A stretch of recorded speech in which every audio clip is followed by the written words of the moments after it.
and welcome back to this video. So today's discussion, it is part away on of our discussion regarding current affairs. It is related to polity and governance. So only few discussions are left for our whole year's current affairs. After this class, um, I would maximum take one or two classes more. So let's see what was in the news and what are the points which we have to remember for our exams. So this today's discussion would majorly contain four main articles in it. Let us start from the first one, which is tribunals in India. So let's see why it was in news. The Supreme Court, which ruled that tribunals cannot direct the government to frame any policy. So it was ruled by the Supreme Court that tribunals cannot direct the government to frame any policy. From here only, if UPSC would want, they can frame a prelims question where they would ask you guys that whether tribunals have the authority to direct the government to frame any policy. So every point in here is worth understanding and worth remembering. So let's see what it further says, why it was in news and related to which event this Supreme Court ruled. It gave its review. So SC was deciding on whether the armed force tribunals could have directed the government to make a policy to fill up the post of judge advocate general. So it was regarding this case that Supreme Court ruled that tribunals cannot direct the government. If we will go further, as you know, it is the trend of UPSC. They may ask from any question from the topics in news. So we should know what this armed force tribunal, when it came as armed force tribunal, it was set up under the AFT Armed Force Tribunal Act 2007. What does it provide? It provides for adjudication or trial of disputes and complaints to the commission, appointments and enrollment and conditions of service in respect of persons subject to the Army Act 1950, Navy Act 1957, Air Force Act 1950. So it provides for the adjudication of trials of disputes and complaints to the commission. And what does it in which respect? In respect of persons subject to the Army Act 1950 and Navy Act. So all three domains of our security are included in it. Then what it further says, it can further provide for appeals arising out of orders, finding or sentences of court martials. It can provide for the appeals arising out of orders, findings or sentence, what court martials orders would be, what its findings would be, what its sentence would be.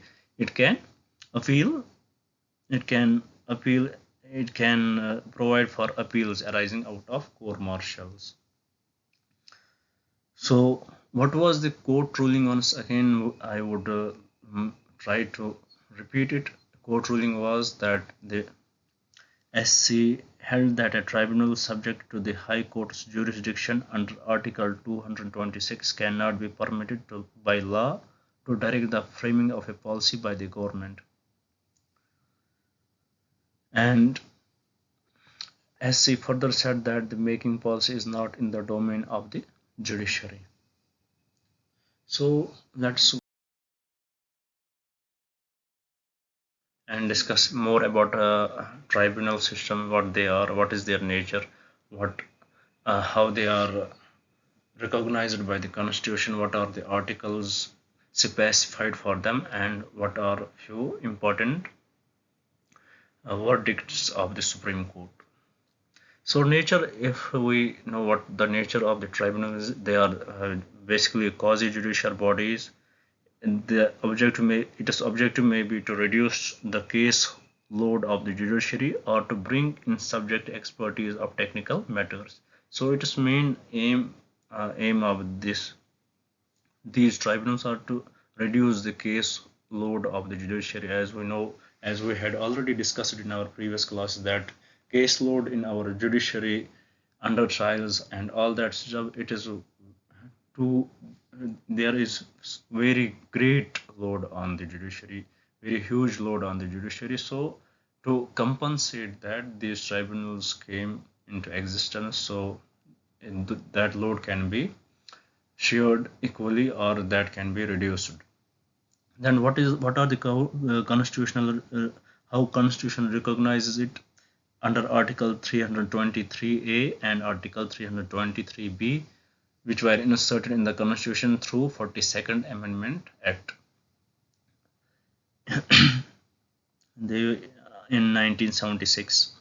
And what article 323A, it is regarding administrative tribunals. Let us see what it says.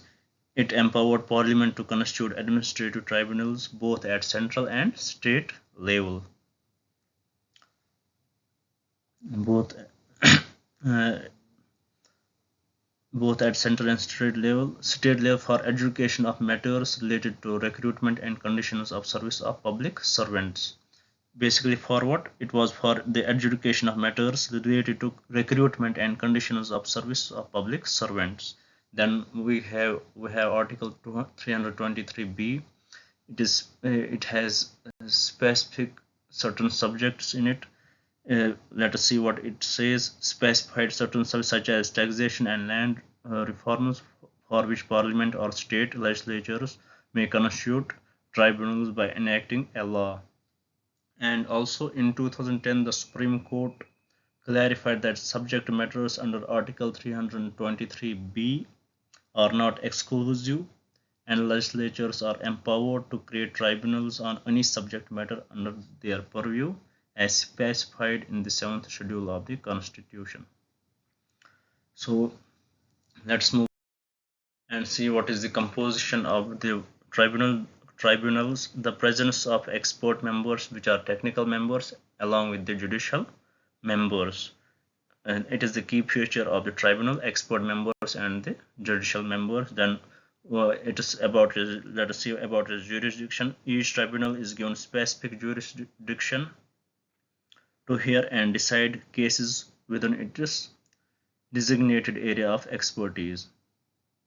And also some tribunals have appellate jurisdiction, meaning they hear appeals from decisions made by lower authorities or government bodies. These tribunals have appellate jurisdiction also, which means they hear the appeals from decisions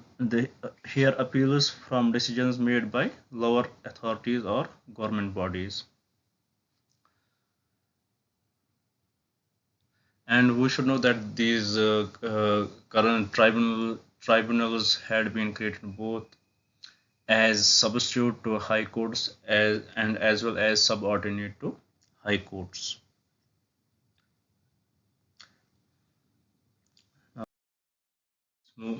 what is the significance of tribunals? If we would classify them, it would come under these few headings. First one is specialization.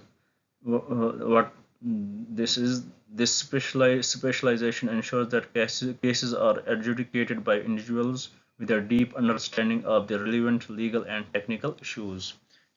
Especially when we have technical members in it, for example, we have some case related to economy or related to some sector, and it is not my it is my it's not necessary that the judiciary, if we file in high court, that they have the proper knowledge regarding the department.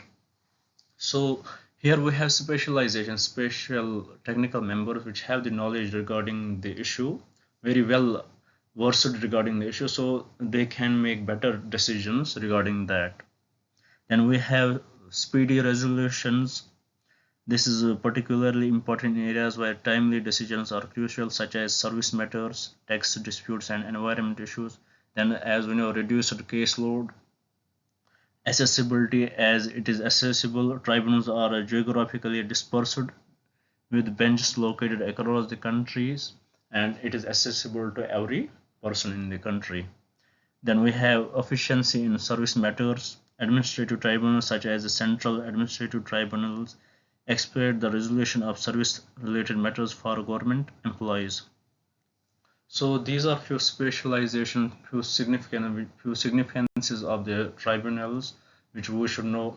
If such things we have to write in our mains exam, we should know these things. So let's move to our next slide.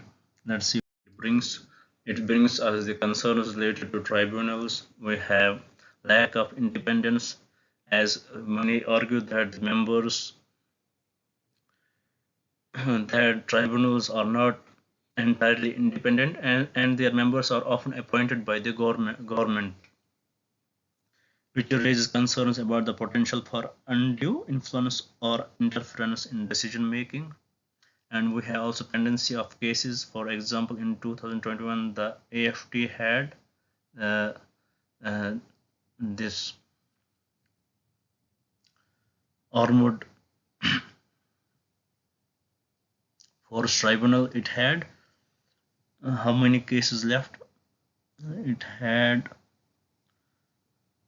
18,829 pending cases. The lack of human resources is observed to be one of the key. The lack of human resources in it. Then we have lack of term of office. It is one of the issue, one of the concern.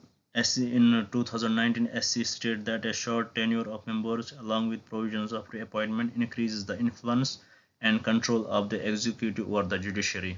And the lack of that short-term tenure for members, and what SC said, if there we have short-term tenure for members and provisions for reappointment. When these two, they give the tendency of exploitation or control by the executive. Then we have lack of uniformity in procedure. Then in it we know that procedures adopted by different tribunals can vary widely, leading to inconsistency. We have overlapping judiciary. There have been instances of overlapping judiciary between tribunals and regular courts. Then we have concerns regarding technical members. In certain tribunals, technical members may lack legal qualities also. So there are few of the points in tribunals. Now let's move to the next article. It is about finances of Panchayat Raj institutions. In it, RBI, recently released its report titled "Finances of Panchayat Raj institutions," which discusses physical position of PRIs for the year 2021 and to 2023. Let us see more about the panchayats. It came 73rd, Constitutional Amendment Act. I had written it wrong here. 73rd Constitutional Amendment Act 1992. It institutionalized the PRIs at 3 levels. It mandates for setting up a panchayats, which is provided in by Article 243, which is under Part 9 of the Constitution. As panchayats come under the local government, so it is the part of the state subject. And the number of panchayats we have till now is 2.62 lakh total panchayats, which if we include, in which we have 2.55 lakh gram panchayats and 6,707 mandal panchayats and 665 zilla parishads as of October 2023. And what are the constitutional provisions for financial empowerment of panchayats? You have to see that So about this slide, we have basic information about panchayats. It came under the 73rd Constitutional Amendment Act 1992, and its mandate is given in Article 243, which is under the Part 9 of the Constitution. And we know that as panchayats come under the local bodies, so it is under this. It is under the state subject, and we have uh, till now we have 2.62 lakh total panchayats, and further Jilla Parishad and Mandal Panchayats, Jilla Parishads, and etc. The number which we discussed earlier. Now let's see what are the constitutional provisions for financial empowerment of panchayats. Here we have Article 243H. It provides for finances for panchayats by securing authorization from state legislature for grant in aids to the panchayats from the consolidated fund of the state. Uh, uh, Article 243H, it provides for the finances for the panchayats, which they have to secure authorization from state legislature, which will give them as a grant in aids through the consolidated fund of the state. And then we have Article 343I. It it is related to setting up a finance commission every 5 years to review the financial position of panchayats. Then we have Article 283 BB. It mandates FCs to recommend finance commissions to recommend measures needed to augment the consolidated fund of the state and supplement panchayat resources to the president.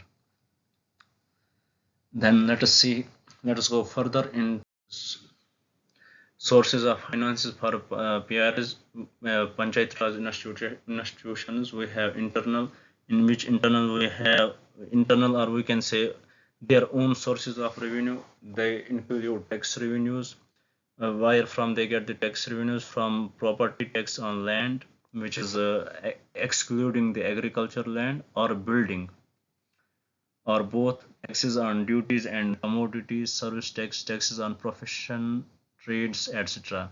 Then they have non-tax revenues also from market fees on persons exporting goods for sale in panchayat areas, fees on registration of cattle sold with the panchayat area, etc. Then we have transfer of funds from Central Finance Commission to state and State Finance Commission. We have tied grants earmarked for specific purposes or sectors like sanitization, education, etc. We have united grants. We have general purpose grants. These are provided without specific conditions or restrictions and can be utilized for local needs and priorities, or we can say untied grants. In tied grants, we have special purpose, which are for specific purposes such as sectors like sanitation and education. Then we have untied grants or general purpose grants. These are provided without specific conditions or restrictions and can be utilized for local needs and priorities. Then we have performance based grants, which additional funds granted to PRs based on recommendations of central finance commissions and specific performance criteria. These are based on the performance based grants. Then we have specific category grants. These grants are additional financial support designed to address unique challenges or particular needs of Panchayat Raj institutions in specific regions or contexts. Then what are the other sources? And this may be transfer from central government and state governments under different schemes like Manrega, PME, Rural Sansad, Adarsh Gram Yojana, etc.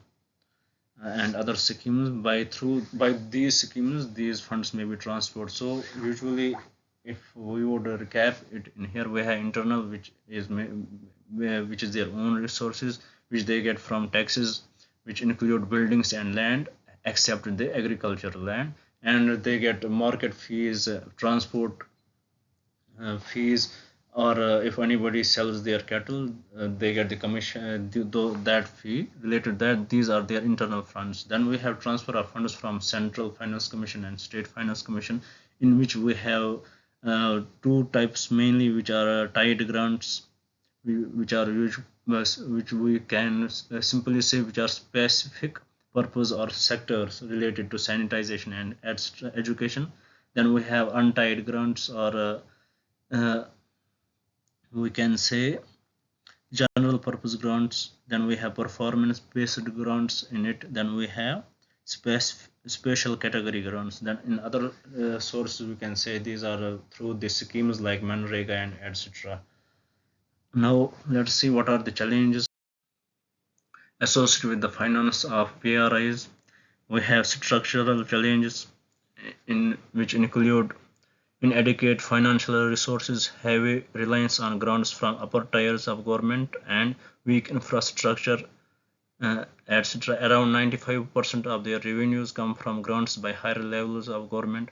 Then we have inconsistency in data assessment of the fiscal health of Panchayat Raj institutions is difficult due to lack of data on their revenues and expenditures and a lack of skilled staff. Then we staff, and we have tax revenues, mainly sources of revenue for for Panchayat Raj institutions are limited, mainly property tax, taxes, fees, and fines. Then corruption. This is the main issue, main concern in it. Misuse of funds for personal gains. Then we have state finance commissions. They are not established in every state. That is one of the concern. As per Rural Development and Panchayat Raj report, only 9 states have been constituting SFCs, state finance commissions, regularly, and out of them only 2 are active. Now, what are initiatives taken by the government? We have e-Gram Swaraj. What does it give? It assists us in enhancing the credibility of panchayats, which would include greater devolution of funds to PRIs, as well as provide a platform to effective monitoring by higher authorities. So what it does, it assists us in enhancing the credibility of the panchayats. Then we have Gram Panchayat Development Plan, GPDP. It is an annual exercise. Gram Panchayat Development Plan, please note this. It is an annual exercise carried out by Ministry of Panchayat Raj in all Gram Panchayats and other local self-governance bodies, where Gram Panchayat development plans are prepared in a particular manner under people's plan campaign. Then we have capacity building Panchayat Sashaktikaran Abhiyan. It helps in the capacity building. It had provided assistance to states duties for capacity building and training of panchayat elected representatives. Then we have Rashtriya Gram Swaraj Abhiyan. It aims to strengthen capacities of institutions for rural local governance. So these are a few initiatives taken by the government to empower Panchayati Raj institutions to improve the financial ecosystem of the PRIs. So let's move to our third topic of today's discussion. It is about street vendors, protection of livelihood and regulations of Street Vending Act 2014. It comes under the Ministry of Housing and Urban Affairs, which they highlighted slow pace of implementation of the provisions of this act. Let us see what are the key features of the Street Vendors Act. First, in it we have right of street vendors. In it, every street vendor who shall have the right to carry on the business of street vending activities as per terms and conditions mentioned in the certificate of vending. They have the certificate of vending and they have the right to perform their function, to work according to that certificate, to carry out their business. Then we have duties of street vendors. They have few duties. First one is The first important duty of the street vendors is remove his goods and wares every day. He has to remove his goods. He cannot keep it there only. He has to remove it at the end of the day or at the end of his work time. Then second, he has to maintain cleanliness and public hygiene in vending zones and adjoining areas. What are the areas around him? He has to maintain the clean hygiene and public cleanliness and public hygiene. Then maintain civic amenities and public property in vending zone in good condition. What are the public properties or other properties? He has to maintain those. He cannot damage them and he cannot let people, their customers, damage that. Then payment of maintenance charges for the civic amenities and facilities as determined by local authorities. He has to pay those payments what are determined by the local authorities. Then we have town vending committees. It is the key, one of the feature of the Street Vendors Act 2014. Or let us see what they are. Town vending committees. They are to be established in each local authorities. These committees are in charge of enumerating, identifying, and allocating vending zones in a city. So these town vending committees identify and allocate vending zones in a city.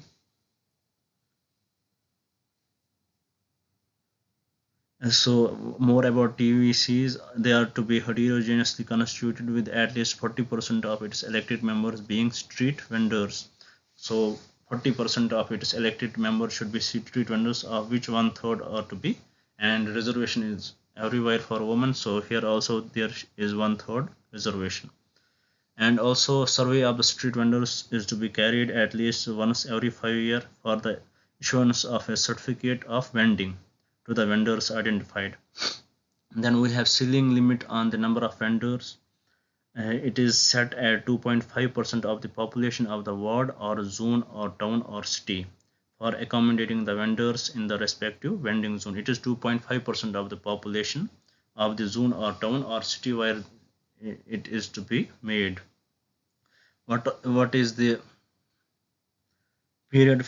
Then we have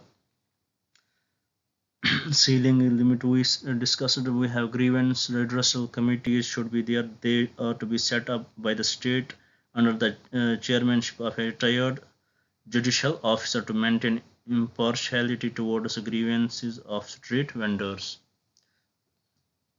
Then we have period for the release of sealed goods, which is the provision of this act.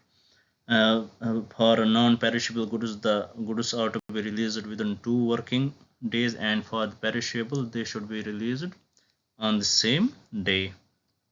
So let us see the challenges.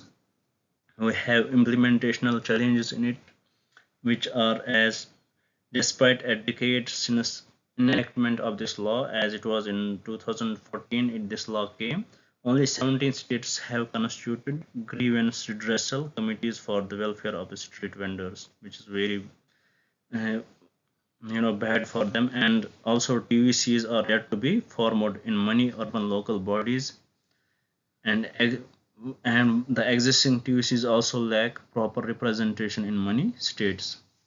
And also it discusses about the ceiling on the number of vendors. The act has set the limit. The act which set the limit of street vendors to 2.5% of the total population of the ward or city. It is inadequate for a major metropolitan cities like Delhi, Mumbai, etc.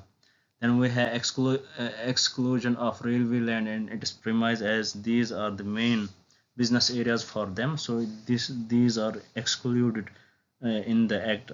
And the act does not apply to any land premise and trains owned and controlled by the railway, which is a huge business area for the vendors. Then we have lack of uniformity. As we know, currently street vending is regulated under municipal laws enacted by state legislature, and this leads to a lack of uniformity in its implementation. So these are here we got one more point. It is they are enacted by street vending is they are regulated under municipal laws enacted by the state legislatures. see our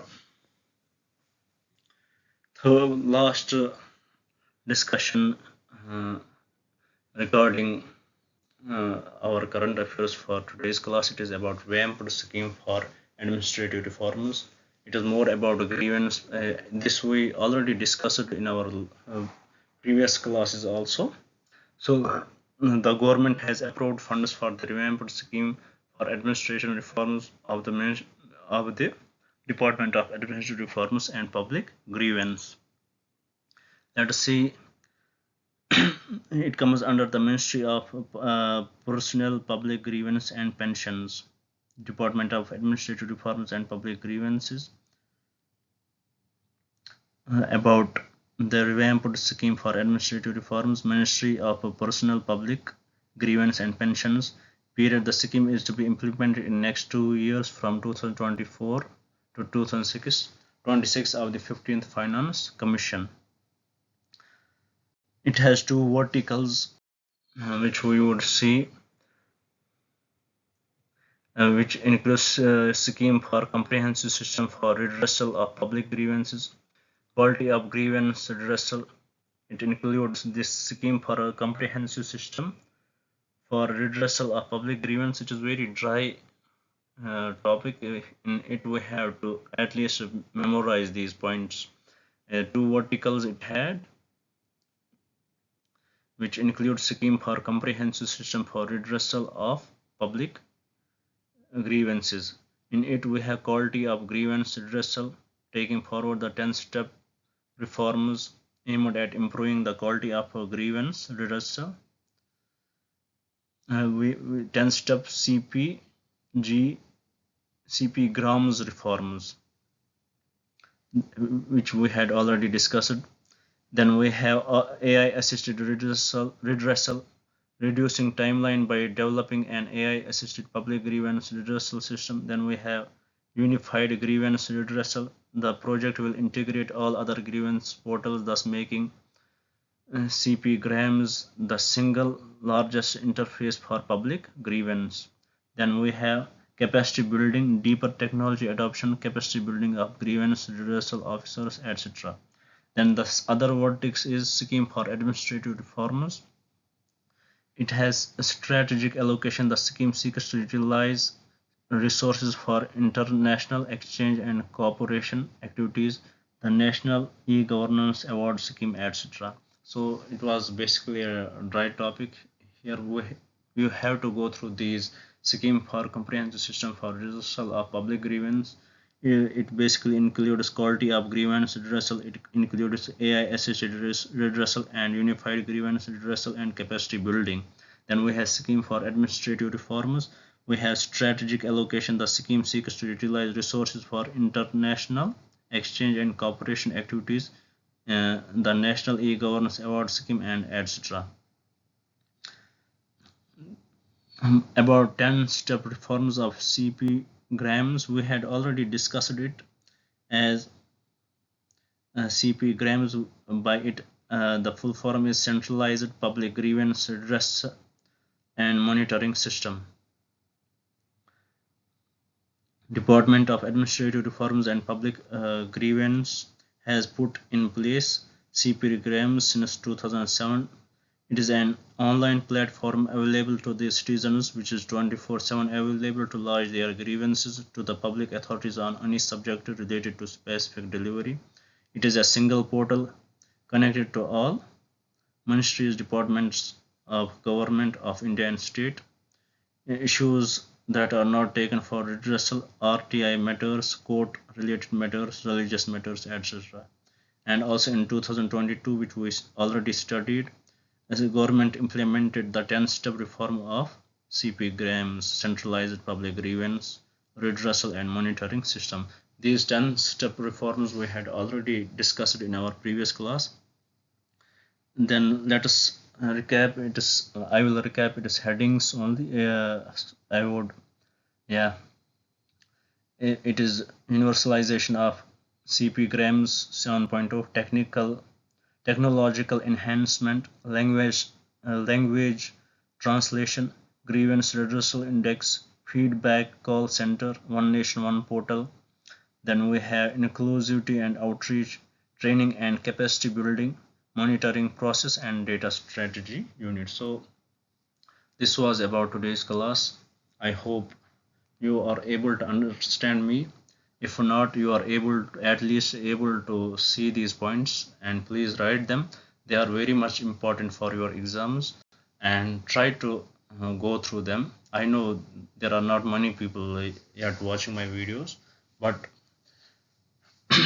if whenever you will come to whenever if anybody comes to see them, and they will feel that after their exams maybe anybody will see it, they would know that how important these videos are for their exams, and